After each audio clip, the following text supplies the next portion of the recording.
Did you ever wonder how organisms are classified and named? Well, I'm going to tell you. Here we go. So the branch of biology that is concerned with this, with naming and classifying organisms, is called taxonomy. Okay, a taxon is a named species or a named group of species. And modern taxonomy was established by a Swedish naturalist who called himself Carolus Linnaeus. And Linnaeus introduced the two-part scientific name to organisms that we are familiar with, that we have used in class. And this is genus and species. Okay, so scientific name is a two-part Latin name that designates genus and species. The genus includes a number of very closely related species, and the species within a genus includes populations of organisms that can interbreed under natural conditions and, of course, produce viable fertile offspring. So, for example, the genus Coelia, which are bluebirds, includes 3 species: eastern bluebird, western bluebird, and the mountain bluebird. And you see they all are the same genus, but they are different species. And there they are: eastern bluebird, western bluebird, mountain bluebird.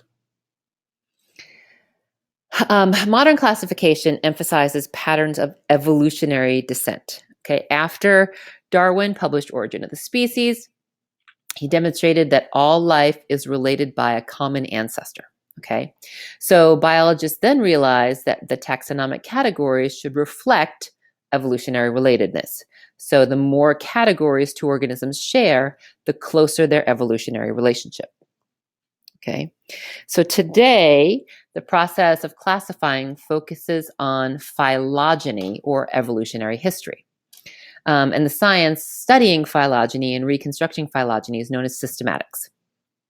Okay, and systematists communicate their hypotheses about phylogeny by constructing evolutionary trees. And we're going to see some at the end. Okay, but we've seen, just so you know what they look like. They look like this, and like this, and like this, and et cetera, and so on.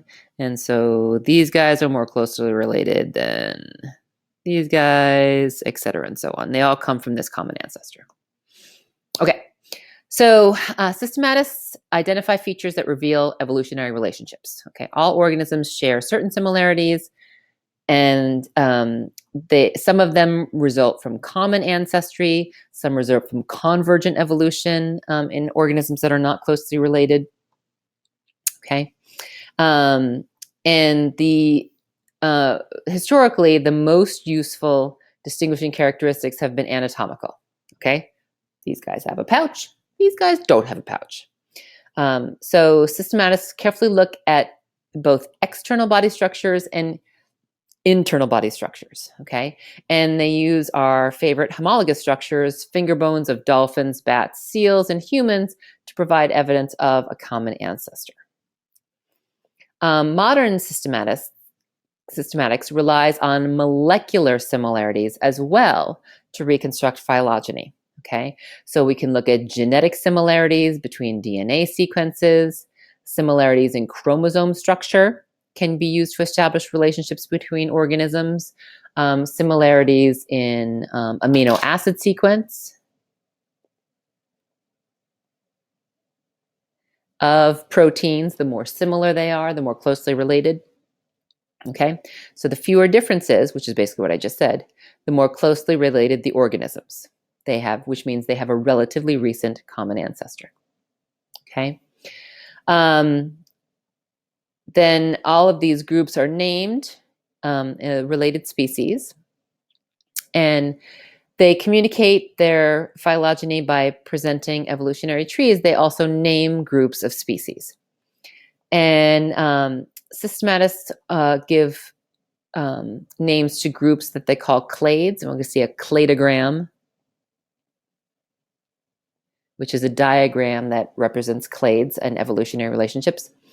That includes species linked by descent from a common ancestor. So clades can be arranged in a hierarchy, smaller clades nested within larger clades. So we're going to look at some clades in a minute. But first, again, back to the Linnaean classification system. had 8 major taxonomic ranks. Okay, remember our acronym. Dr. K politely came over for good spaghetti. Ba-boom.